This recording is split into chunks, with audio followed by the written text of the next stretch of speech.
5-day sanctions against Putin and his thugs, 70 years of oppression by the Palestinians, and it wouldn't be, what was the word you used?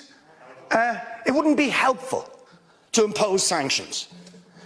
Amnesty International are calling for Israel to be referred to the International Criminal Court for crimes against humanity. Will you support it?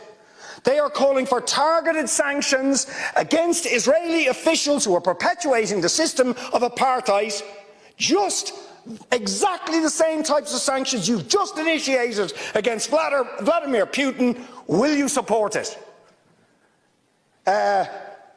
And I think the answer is clearly you're not going to. And then we ask the question, why? Why?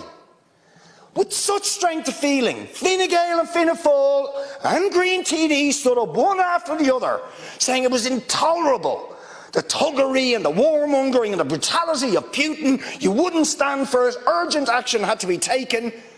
But we've got to be much more careful with the Palestinians and their treatment. And I haven't even got time to the briefing I organised this week about the people of Yemen and how Saudi Arabia, the most despotic regime in the world, armed to the teeth by the United States, Britain, France and others, killing 337,000 people in Yemen in the last 5 years, 10,000 children. Any action against the United States for arming them? Or Britain, or France, or Saudi itself? No. No action, no sanctions, no outrage.